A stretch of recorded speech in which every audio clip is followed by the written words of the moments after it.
It was revolutionary stuff, though, wasn't it? Breakfast TV was brand new. Yes. And I mean, there weren't gyms like we have health centres and gyms today, and a woman wouldn't go inside a gym. They were for blokes. They were for sort of smelly blokes after they'd played. Well, after they'd done the rugby and the football, and they left all their gear down there. And it was for boxing and all that business. So life's changed. No, life has changed hugely. And you were saying during the clip, you still do these exercises every day. I do the one particular one, the monkey, as I get out of bed in the morning. Yes. That's the one that I do when my body's warm and I stretch on up and breathe deeply, and that starts me off each day. The point you were making back in the 80s, and in fact you were making during lockdown, is that you don't need to do hours and hours of weights or physical... This is about basic stretching and moving and keeping supple. That's really the message, The three S's, as far as I'm concerned. Stamina, that's a little bit of aerobic work. That means going up and down steps,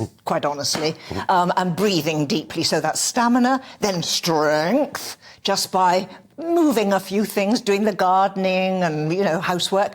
And then suppleness, to be able to continue to bend and to stretch. Three S's. And if you can do that, the suppleness in particular, I guess that makes getting older...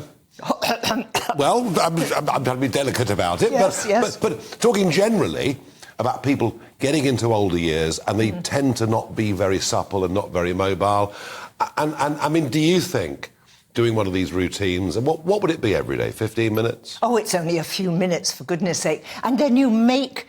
activity, don't let's call it exercise for a minute. You make activity part of your everyday life. People retire and they have bungalows. Hello, they haven't got stairs to go up and down. I live in a townhouse. I'm up and down the blooming 3 flights. I'm sure you are. I'm sure you are. But you see, it's good. It's good for the heart. Yeah. And so gardening, taking the dog for a walk, talking to people, being mentally alive as well as... And it just makes a difference. Physically, yeah, it does. Now, this, you were there on the BBC, but of course, ITV also launched its own breakfast show. After us. No, I know, it was afterwards. And so, of course, you crossed over in many ways with Michael Parkinson. Oh, many Sir times, Michael, who died today. Yes. And also, I saw Anne Diamond earlier on, yes. So Anne Diamond and I have crossed as well. Let me just tell you one story. Parkinson, if you recall, had emu, Rod Hull, yes. an emu on the programme, and that blooming animal, or bird, or whatever it was, actually took him to pieces, pulled him off his chair, the whole blooming lot. Just after that, Emu came in and to do Keep Fit with me. Well, I mean, it was heading for a disaster, wasn't it? And he looked at me and he pecked at my bum and one thing and another, and I thought, oh, here we go. And then he nuzzled his beak against me. And he said, well, he sort of indicated, nice lady, and I got away totally free. Poor old Parky copped it, and Green Goddess got away with it. But whatever we do, and I know you believe in diet as well, being incredibly important, and I know you're dismayed. Not diet. No, but you're dismayed at, the takeaway culture and all of these things that I happen.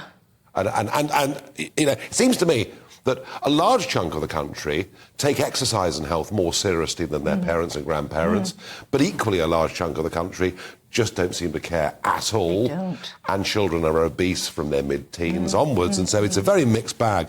But whatever you do, Diana, whatever you do with diet and exercise, there is this little thing we can't alter called genetics. There certainly is. Which has dealt you a couple of quite cruel blows in your life. Yeah, a few. Your mother died very early. Very young, when I was a child, When you were a child. You yourself have had breast cancer. At 47.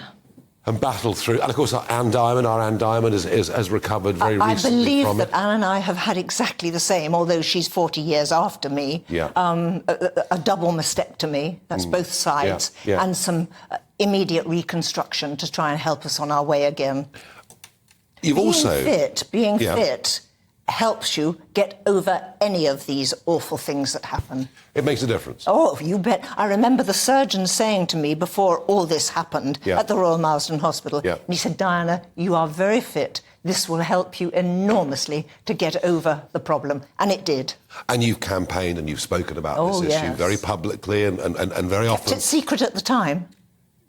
Why was that? I was ashamed of it. 43 years ago, people didn't talk about cancer, and if you heard about cancer, it was shh, behind the hands, people were going to die. Yeah. How life has changed, how the attitude to cancer and the treatments and the recovery have changed. The other health issue that you've campaigned on, and it's a predominantly female issue, is osteoporosis. Sit up tall, Diane. Bone thinning. Yes. What can women effectively do to ward that off? Quite definitely, that's to do with diet, to begin with.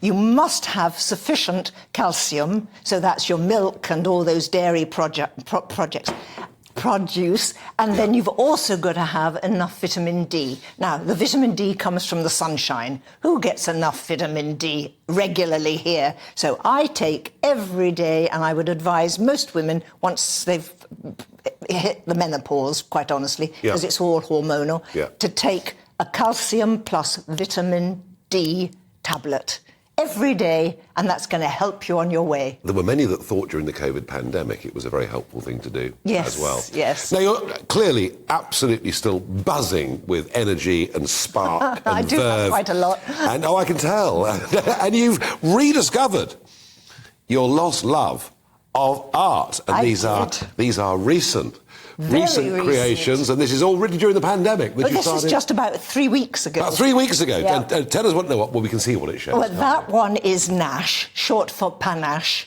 and he belongs to my next-door neighbour, and he's a trainee for blind dogs. Fantastic. Dogs for the blind. Fantastic. Isn't that lovely? Yeah, wonderful. Well, I've got a lab, very similar colour, and and I love this one. I love this one. This is terrific. Now, tell us the story. I'm very fortunate that I work on the cruise ships quite a lot. Yes. Do talking and all the rest of yes. it. I don't do the exercises. I do after-dinner speaking and the likes of.